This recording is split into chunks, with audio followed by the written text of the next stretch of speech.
Cerita ini fakta atau fiksi? Silakan putuskan sendiri.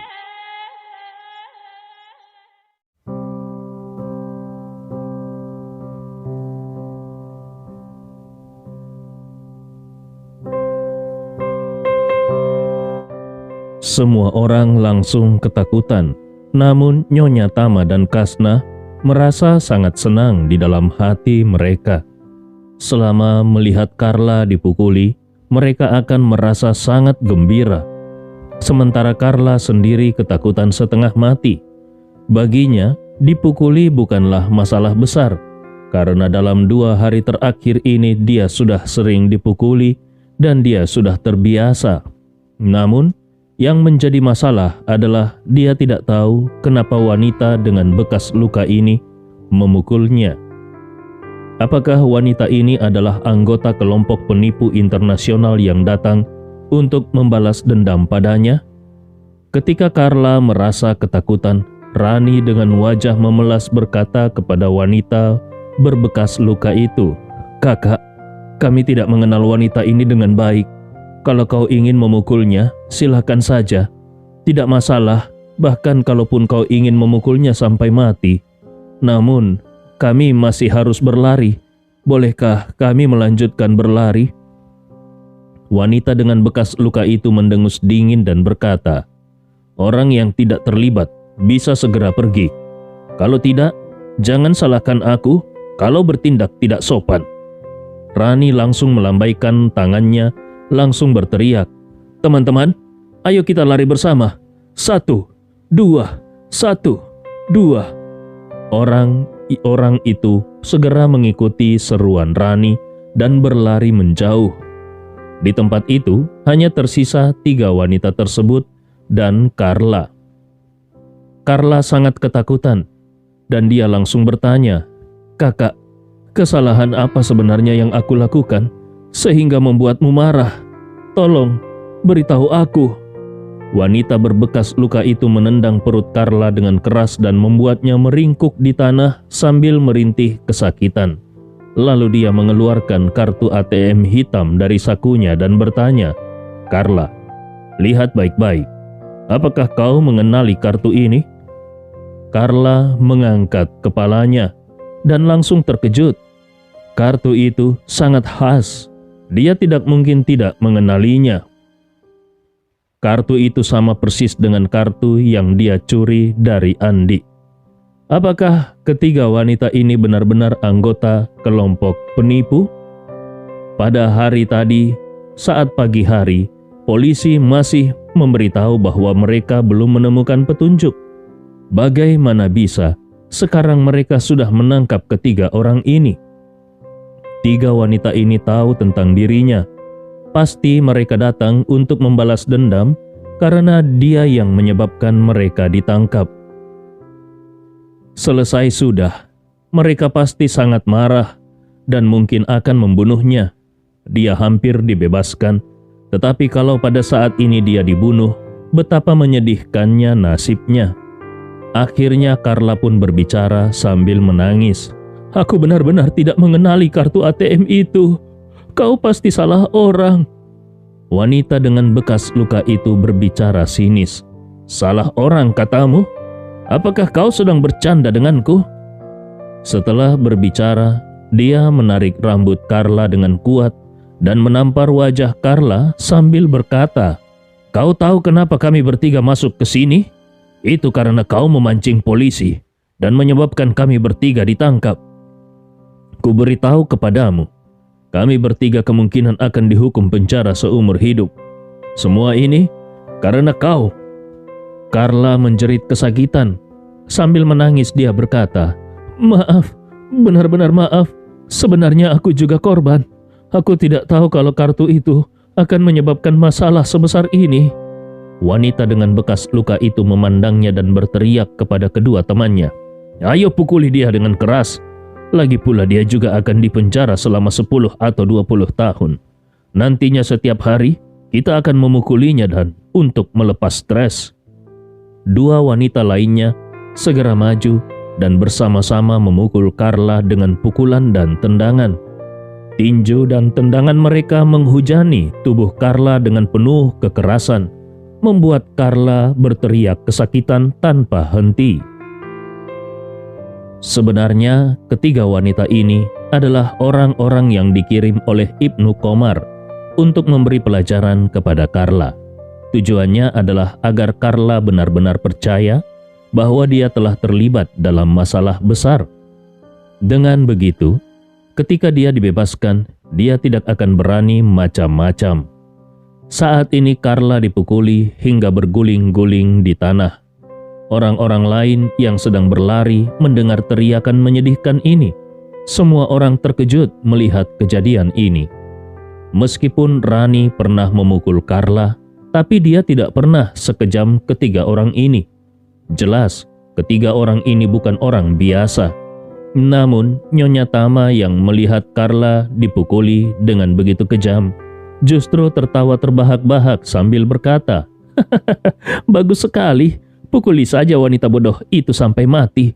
Pukul dengan keras sampai mulut busuknya tidak bisa bicara lagi." Kasna juga bertepuk tangan dengan semangat sambil berkata, "Pukul lebih keras dan tampar wajahnya." Melihat Carla sudah banyak dipukuli, wanita dengan bekas luka itu berkata, "Sudah cukup, biarkan dia tetap hidup. Kalau sekarang kita memukulnya sampai mati, kita tidak akan punya pelampiasan kemarahan selama 20 tahun ke depan." Dua wanita itu akhirnya berhenti memukul. Carla yang wajahnya bengkak dan lebam, terbaring di tanah sambil mengerang kesakitan. Dia merasa dirinya tinggal memiliki satu nyawa saja. Wanita dengan bekas luka itu mendekatinya dan berkata dengan suara dingin, "Kuberitahu kepadamu, hari-hari indahmu masih jauh. Inilah akibat dari tanganmu yang usil. Tunggu saja, aku akan membuatmu hidup segan, mati tak mau." Carla ketakutan dan mulai menangis terseduh-seduh.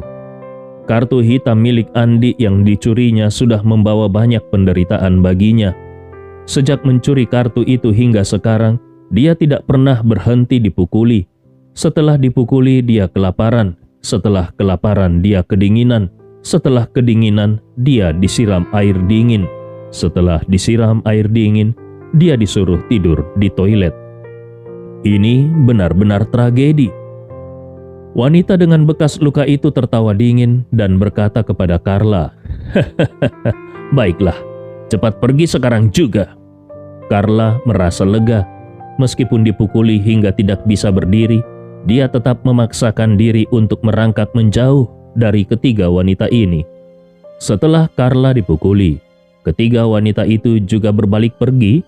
Lalu dua penjaga penjara tiba-tiba muncul memanggil Rani untuk membantu membawa Carla kembali ke sel. Meskipun Rani sangat membenci Carla, tetapi melihat Carla dipukuli sampai seperti ini, dia merasa sedikit kasihan.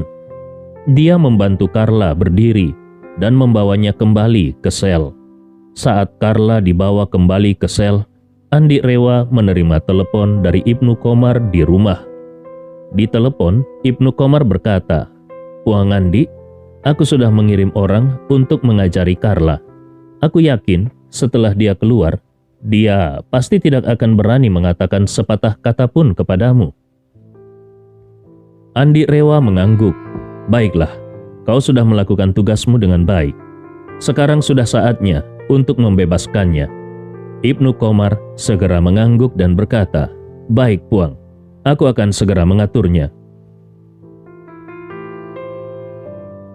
Saat ini, Carla sedang berbaring di tempat tidurnya, merintih kesakitan.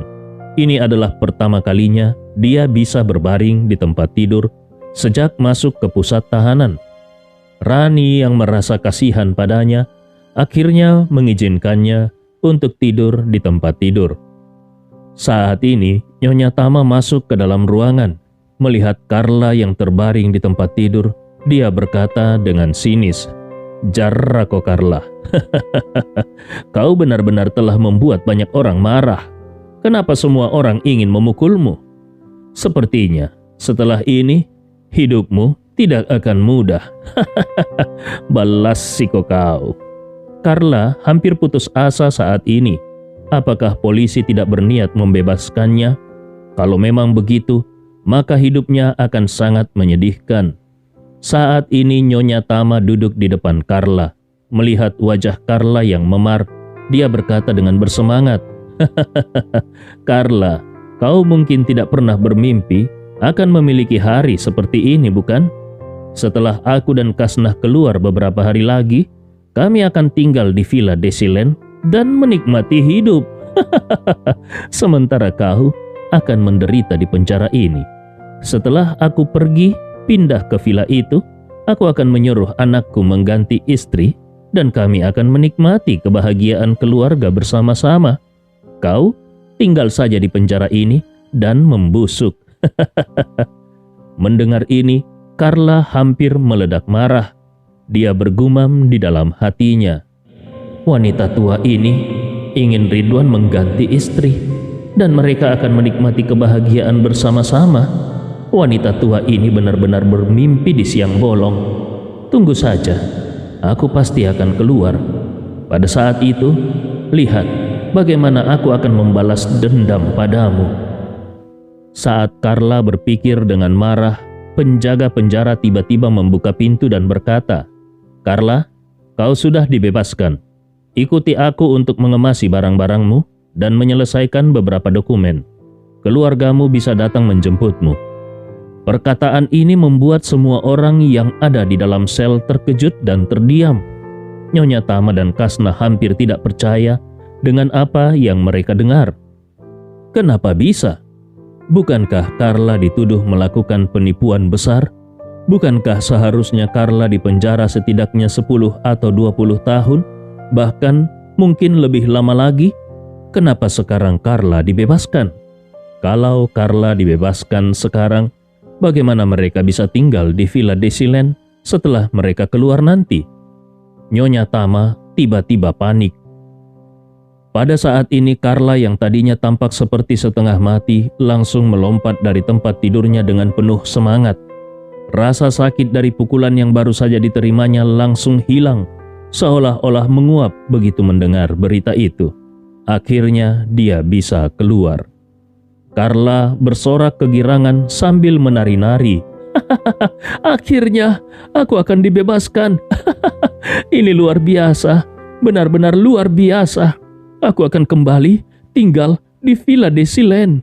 Setelah itu, dia langsung menatap Nyonya Tama dan berkata dengan nada dingin, "Nenek tua jelek, kau pasti tidak menyangka kalau aku akan dibebaskan, bukan?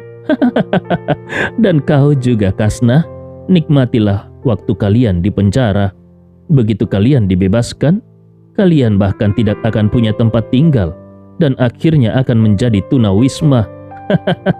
Kalian berdua yang miskin ini masih bermimpi tinggal di Villa Desilen. Kasihan sekali." Nyonya Tama gemetar karena marah. Saat ini dia sangat ingin mencabik-cabik Carla hidup-hidup. Sekarang wanita jahat ini tiba-tiba akan dibebaskan. Ini benar-benar tidak adil. Kasnah yang sangat marah juga berteriak, "Jangan terlalu senang. Mungkin pengadilan akan menyidangmu dan setelah itu kau akan dijatuhi hukuman penjara seumur hidup. Kau tidak akan pernah bisa keluar dari penjara." Carla langsung berteriak, "Omong kosong. Aku sudah membersihkan namaku. Aku akan dibebaskan dan mendapatkan kebebasanku kembali. Kalian berdua yang tidak punya rumah, berdoalah untuk nasib baik kalian." Setelah itu, Carla menatap Rani dan berteriak, "Kau wanita gendut, tunggu saja. Begitu aku keluar, aku akan mencari orang untuk membunuhmu. Kau adalah anak yang paling berbakti, bukan? Tunggu saja. Begitu aku tahu di mana ibumu dimakamkan, aku akan merusak kuburannya." Rani gemetar karena marah dan hampir saja melawan. Saat dia hendak bergerak, seorang sipir penjara tiba-tiba berteriak dari belakang, "Carla, kau mau keluar atau tidak?" Carla segera menjawab, "Oh, mau. Aku akan keluar. Aku tidak ingin tinggal di sini 1 menit pun." Sipir penjara berkata dengan dingin, "Kalau begitu, cepat kemasi barang-barangmu." Saat ini Carla merasa sangat percaya diri. Sambil mengemasi barang-barangnya, Dia berkata kepada orang-orang di sekitarnya, "Oh iya, kalian yang pernah memukulku, jangan berpikir kalian bisa lolos. Ku beritahu kalian, aku punya banyak koneksi di luar. Mulai hari ini, begitu aku keluar, aku akan menunggu kalian satu persatu. Kalian akan merasakan pembalasanku." Setelah memaki semua orang, Carla akhirnya merasa lega. Dia mengemasi barang-barangnya sambil bersenandung. Nyonya Tama memegangi dadanya, tampak seperti hampir pingsan karena marah, dan berkata, "Aku sangat marah, benar-benar marah. Pasti anakku yang tidak berguna itu yang membebaskannya." Rani bertanya, "Anakmu membebaskannya, tapi tidak membebaskanmu? Bukankah itu benar-benar tidak masuk akal?" Nyonya Tama mengeluh, "Anakku itu pengecut. Dia dikendalikan oleh wanita jahat itu. Mereka berdua tidak ingin aku hidup tenang. Mereka terus mencari cara untuk menyiksaku." Kemudian Nyonya Tama dengan sengaja memprovokasi Rani. Dia berbisik, "Rani, wanita itu sangat jahat. Dia bilang mau merusak kuburan ibumu. Aku yakin dia akan melakukannya. Kau harus siap-siap." Mendengar ini, Rani merasa darahnya mendidih. Tubuhnya bergetar karena marah. Dengan gigi terkatup, dia langsung berdiri dan bergegas menghampiri Carla. Ini adalah kesempatan terakhirnya untuk menghukum Carla. Kalau dia tidak mengambil kesempatan ini, wanita jahat itu benar-benar akan pergi. Rani langsung menendang Carla hingga dia terjatuh. Sakitnya luar biasa dan dia tidak bisa bangun. Rani yang merasa sangat marah karena ancaman terhadap kuburan ibunya berkata kepada yang lain, "Pukul dia keras-keras, pukul sampai mati, biar dia tidak bisa sombong lagi." Sekelompok orang segera memukuli Carla tanpa ampun. Carla yang tidak siap hanya bisa berteriak kesakitan sambil mencoba melindungi diri dengan tangannya, tapi itu sia-sia. Saat ini mata Kasnah berkilat dingin. Dia sudah lama ingin memukul Carla, tapi belum ada kesempatan. Melihat semua orang memukul bagian atas tubuh Carla, Kasnah maju dan menahan satu kaki Carla, lalu memberi isyarat kepada Nyonya Tama, "Nenek, kita patahkan saja kakinya. Ini kesempatan terakhir kita." Nyonya Tama menggertakkan gigi dan mengangguk. "Baik." Nyonya Tama melihat mimpinya untuk tinggal di Villa Desilen sudah hancur berantakan. Ini membuatnya sangat membenci Carla. Bagi Nyonya Tama, hal yang paling tidak ingin dilihatnya adalah Carla lepas dari penderitaan. Tapi sekarang, Carla malah akan dibebaskan? Kalau Carla akan dibebaskan, maka ini adalah kesempatan terakhirnya untuk menghukum Carla. Kalau kesempatan ini hilang, mungkin tidak akan pernah ada kesempatan lain lagi. Jadi tanpa peduli dirinya yang sudah tua dan lemah, Nyonya Tama mengangkat kakinya dan menginjak lutut Carla dengan keras. Kerak!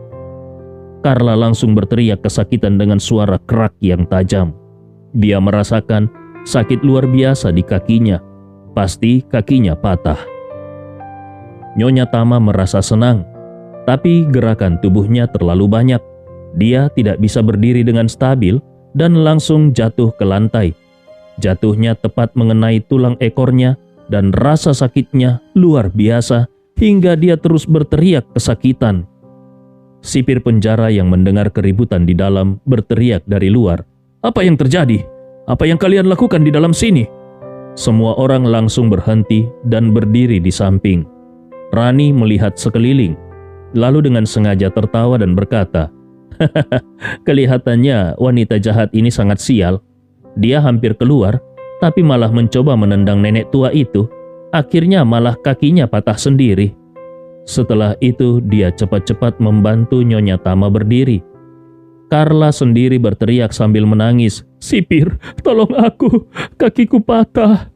Melihat keadaan Carla yang mengenaskan, dengan dahi berkerut, sipir penjara bertanya kepada yang lain, "Apa yang kalian lakukan?" Rani berdiri dan berkata, "Carla mencoba menendang nenek tua ini, tapi malah terpeleset dan jatuh seperti itu." Nyonya Tama juga menahan rasa sakit dan berkata, "Aduh, tulang ekorku patah. Rasanya sakit sekali." Carla berteriak, "Kalian bohong! Kalian semua memukulku! Kalian mematahkan kakiku!" Rani tertawa dingin dan berkata, "Apa buktinya? Kami semua melihat kau mencoba menendang nenek tua ini. Kau masih mau berbohong?" Carla menunjuk semua orang dan berkata dengan marah, "Kalian memukulku! Kalian semua mematahkan kakiku!" Sipir penjara mengernyit. Dia bisa menebak kalau kaki Carla pasti patah karena dipukuli oleh orang-orang di dalam sel ini. Kalau hanya satu orang yang melakukannya, dia masih bisa menanganinya. Tapi kalau semuanya terlibat, itu benar-benar tidak ada jalan keluarnya. Pertama, tidak mungkin dia menindak semua orang. Kedua, untuk membuat mereka mengaku siapa yang melakukannya akan sangat merepotkan, karena perlu memisahkan mereka satu persatu dan menginterogasi mereka secara terpisah.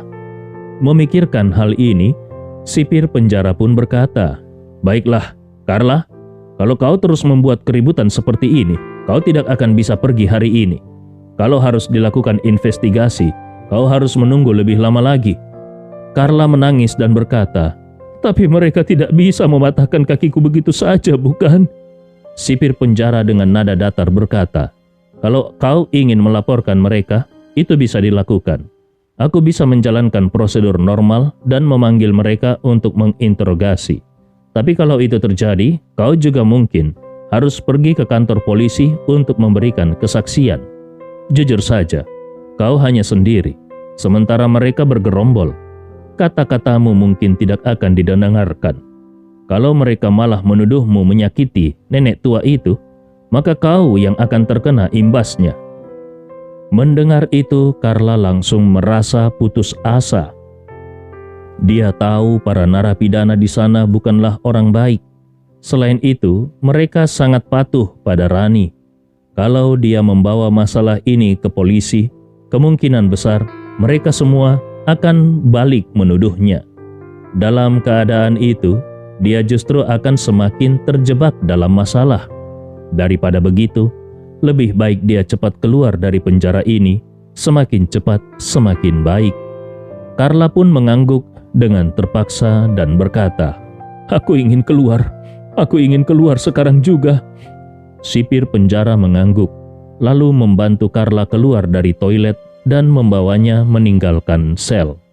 Saat meninggalkan sel, Carla berbalik dan berkata kepada Nyonya Tama, "Nenek tua jahat, tunggu saja. Suatu hari nanti, aku akan mematahkan kedua kakimu." Kemudian dia melihat ke arah Rani, berkata dengan keras, "Kau juga, tunggu saja. Kuburan ibumu pasti tidak akan aman." Rani langsung berteriak marah, "Kalau kau berani macam-macam, aku akan membunuhmu." Carla yang dibantu oleh sipir penjara berjalan terpincang-pincang keluar sambil berteriak, "Kau lihat saja nanti. Tunggu sampai kau keluar dan pergi lihat kuburan ibumu. Kuburannya pasti sudah berantakan." Setelah itu, tanpa menoleh ke belakang, dia mengikuti sipir penjara keluar dari sel penjara. Carla dibawa ke bagian administrasi penjara, di mana sipir penjara membawanya ke sebuah kantor. Di dalam kantor tersebut, sudah ada 2 petugas polisi yang menangani kasusnya.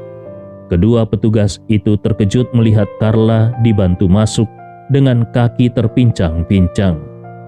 Sipir penjara berkata kepada mereka, dia bertengkar dengan narapidana lain hingga kakinya terluka. Carla tidak peduli dengan kakinya, dia langsung bertanya, "Petugas, kapan aku bisa keluar?" Petugas polisi itu bertanya, "Apa yang sudah kami katakan sebelumnya? Apakah kau ingat semuanya?" Carla buru-buru menjawab, "Tenang saja, aku ingat semuanya. Aku tidak akan bilang sepatah kata pun kepada siapapun tentang kejadian ini setelah keluar." Petugas polisi itu akhirnya merasa puas. Dia mengembalikan ponsel Carla dan berkata, "Baiklah, sekarang telepon menantumu dan biarkan dia datang menjemputmu." Carla segera menghidupkan ponselnya. Sejak masuk ke tempat ini, dia belum pernah menyentuh ponselnya dan juga belum bisa menghubungi suami dan putrinya. Sekarang ketika tiba-tiba mendapatkan kembali ponselnya, Carla merasa sangat terharu. Suami dan putrinya pasti tidak tahu betapa banyak penderitaan yang telah dia alami dalam 2 hari terakhir ini. Namun, hal seperti ini tidak bisa dia ceritakan kepada mereka, karena kalau dia mengungkapkan satu kata saja, itu bisa mendatangkan bahaya besar, atau mungkin dia akan ditangkap kembali oleh polisi dan dimasukkan ke dalam penjara. Setelah ponselnya menyala, Carla menerima banyak sekali pesan. Saat dia membuka dan melihatnya, hampir setiap pesan berasal dari putrinya, Najwa. Melihat putrinya yang terus khawatir dan mengirim berbagai pesan, Carla merasa sangat terhibur. Namun, dia tidak bisa tidak memikirkan satu hal. Kenapa suaminya tidak mengirim satu pesan pun? Dia menghilang selama 2 hari. Apakah suaminya tidak khawatir sama sekali? Memikirkan hal ini, Carla merasa sangat tidak puas. Dalam hati dia berpikir saat ini, Ridwan ini begitu tidak peduli. Selama aku menghilang, dia bahkan tidak mengirim satu pesan pun. Tunggu saja, nanti aku harus benar-benar menghadapinya. Pada saat ini, seorang polisi berkata, "Jangan lakukan hal yang lain. Segera telepon menantumu." Carla buru-buru bertanya, "Petugas, bolehkah aku tidak meminta menantuku untuk menjemputku? Aku merasa sangat kesal saat mengingat orang itu. Aku sangat membencinya. Bolehkah aku meminta putriku saja yang datang menjemputku?"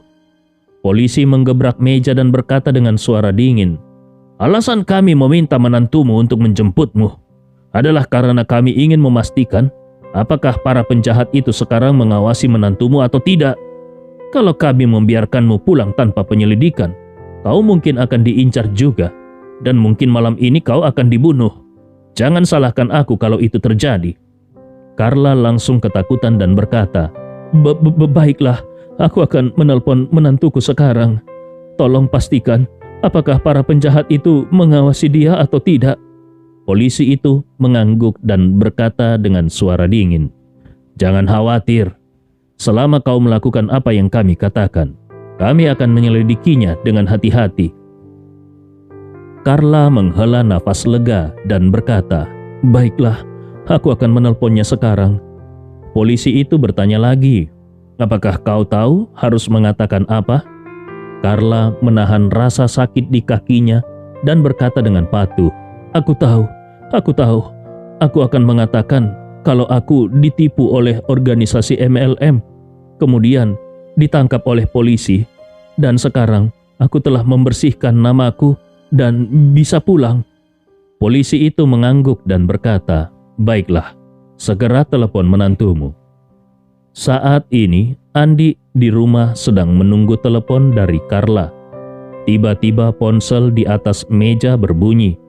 Dia buru-buru mengangkatnya dan melihat bahwa memang benar mertuanya yang menelpon.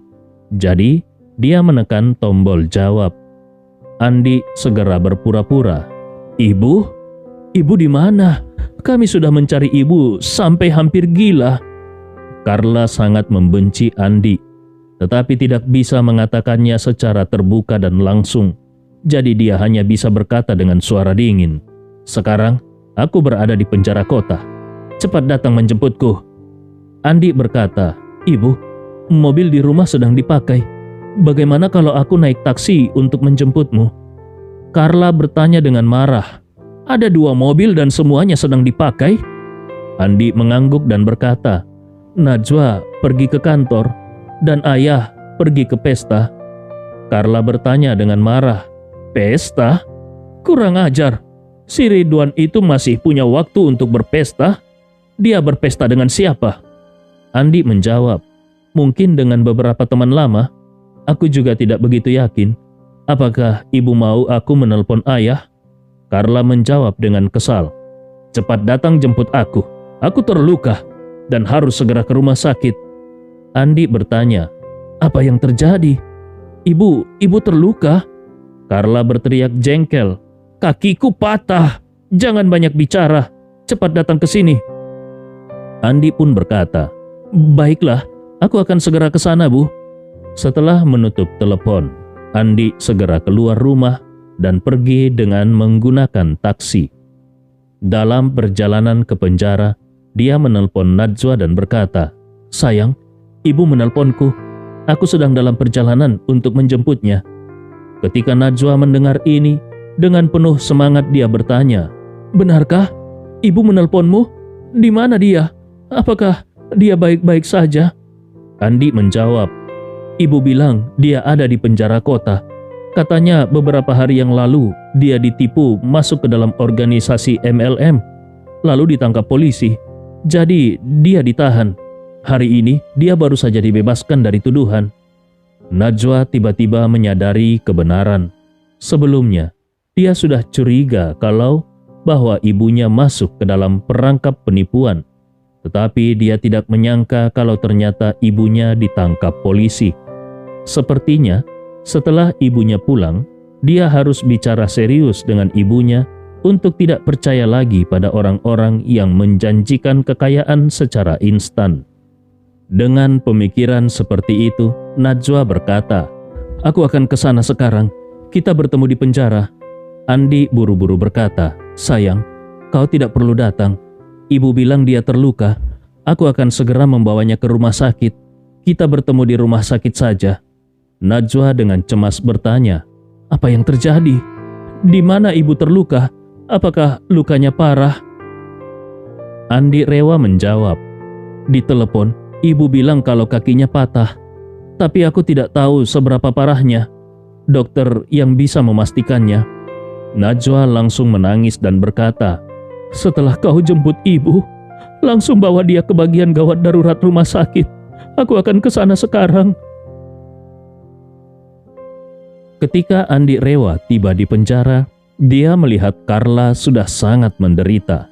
Wajahnya bengkak dan memar, tubuhnya penuh luka, 2 giginya hilang, dan rambutnya dicabut hingga botak di beberapa bagian hingga memperlihatkan kulit kepala. Tampaknya dia benar-benar disiksa dengan parah. Selain itu, Carla tidak makan dan minum selama 2 hari. Tubuhnya kurus kering.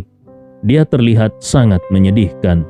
Yang paling parah adalah kaki kanannya yang patah di lutut dan tergantung dengan sudut yang aneh. Jelas dia mengalami penderitaan yang berat. Andi berpura-pura terkejut dan bertanya, "Ibu, apa yang terjadi? Bagaimana ibu bisa terluka parah seperti ini?" Dengan gigi gemeretak, Carla berkata, "Jangan banyak bicara. Cepat bawa aku ke rumah sakit." Andi mengangkat bahu dan berkata, "Baiklah, taksi sudah menunggu di luar. Ayo, kita segera ke rumah sakit." Petugas polisi menatap Carla dengan tajam dan memperingatkan, "Jangan lupa apa yang sudah aku katakan. Kami hanya sementara melepasmu, tapi kami akan terus mengawasi. Mengerti?" Saat bertemu dengan Andi, hati Carla penuh dengan kebencian. Meskipun dia sudah percaya pada penjelasan polisi bahwa Andi hanyalah alat yang dimanfaatkan oleh para penjahat internasional dan tidak sengaja memiliki kartu bank palsu, namun semua penderitaannya dimulai dari kartu itu. Kalau bukan karena kartu itu, dia tidak akan mengalami semua kesulitan ini. Jadi wajar saja kalau dia menganggap Andi sebagai penyebab utama dari penderitaannya ini. Mengingat di masa depan, kemungkinan dia akan terus diawasi oleh polisi, Carla merasa sangat tidak nyaman. Tetapi dia tidak bisa berbuat apa-apa. Dia terjebak dalam pusaran masalah besar ini. Polisi melihat Andi lalu berkata, "Kau adalah menantunya, bukan?" Andi Rewa mengangguk. "Iya, aku menantunya." Polisi itu berkata, "Baiklah, datang dan tanda tangani dokumen ini sebagai bukti bahwa kau sudah menjemputnya."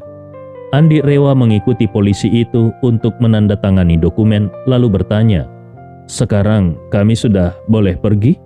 Polisi itu mengangguk, "Boleh, silakan pergi."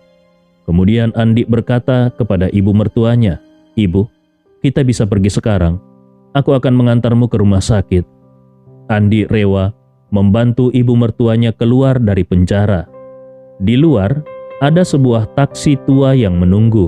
Itu adalah taksi yang ditumpangi Andi saat datang.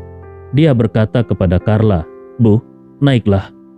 Carla melihat taksi tua itu dan merasa sangat kesal. Setelah menderita begitu banyak, akhirnya dia bisa keluar. Seharusnya ada mobil bagus yang menjemputnya, bukan? Paling tidak suaminya seharusnya membawa mobil BMW untuk menjemputnya. Tapi apa yang terjadi? Tidak ada BMW. Dia malah disuruh naik taksi tua. Carla merasa sangat marah kepada Ridwan. Akhirnya, Carla dengan hati yang berat duduk di dalam taksi tua itu dibantu oleh Andi. Setelah masuk, Andi berkata kepada sopir taksi, "Pak, tolong antar kami ke bagian gawat darurat rumah sakit." Sopir taksi segera menghidupkan mobil dan menuju rumah sakit. Andi yang duduk di kursi depan berbicara kepada Carla, "Bu, aku sudah memberitahu Najwa. Sekarang dia sedang dalam perjalanan menuju rumah sakit.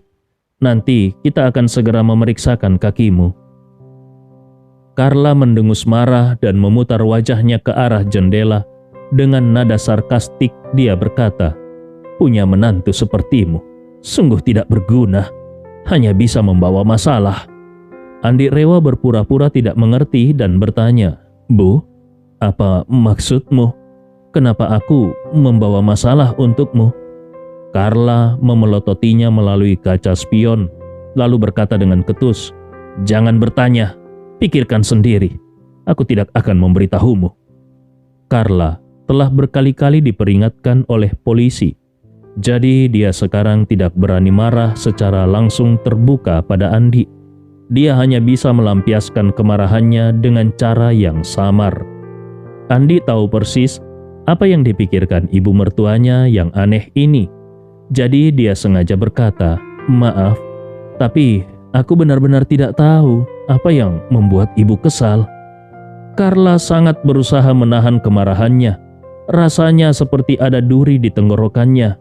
Akhirnya dia memaksa dirinya untuk tidak memikirkan masalah itu dan mengalihkan pembicaraan kepada Ridwan. "Ayahmu sebenarnya pergi kemana? Dengan siapa dia berkumpul? Kapan dia pergi?"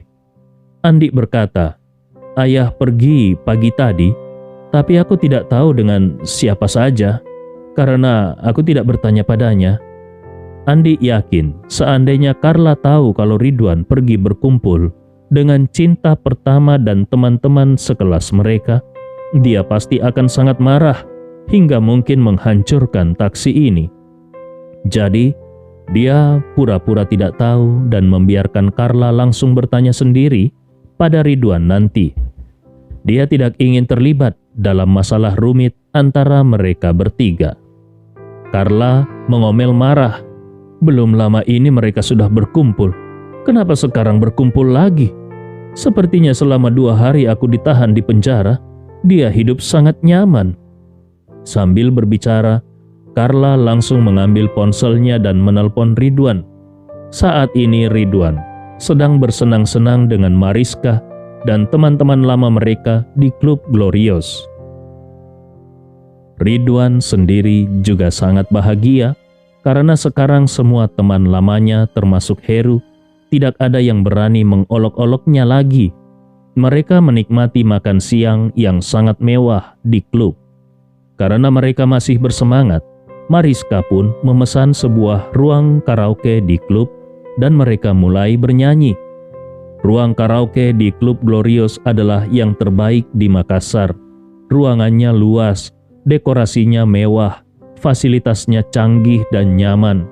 Namun, satu-satunya masalah adalah karena banyaknya orang yang ingin bernyanyi, maka antriannya juga panjang. Akhirnya, setelah setengah jam menunggu, tibalah giliran Ridwan. Dia mengambil mikrofon dan memberikan satu lagi kepada Mariska, lalu dengan antusias berkata, "Mariska, mari kita nyanyikan lagu ini bersama-sama." Mariska dan Ridwan bernyanyi bersama. "Cinta yang tulus di dalam hatiku telah bersemi karenamu. Hati yang suram kini tiada lagi, telah bersinar karenamu. Semua yang ada padamu, oh, membuat diriku tiada berdaya. Hanyalah bagimu, hanyalah untukmu seluruh hidup dan cintaku. Teman-teman mereka mulai menggoda ketika melihat Ridwan memilih lagu ini dan mengajak Mariska bernyanyi bersama. Ada yang berkata, "Wah, Ridwan, kau sengaja memilih lagu ini dan mengajak Mariska bernyanyi bersama, bukan? Apa maksudmu?" Yang lain berkata, "Tentu saja maksudnya sudah jelas. Ridwan dan Mariska memang seharusnya bersama. Setelah 20 tahun lebih tidak bertemu, lagu ini sangat cocok dengan mereka." Ridwan mendengar ini dan tertawa lebar. Saat ini, dia tidak menyangka kalau mimpi buruknya akan segera datang. Cerita ini fakta atau fiksi? Silakan putuskan sendiri.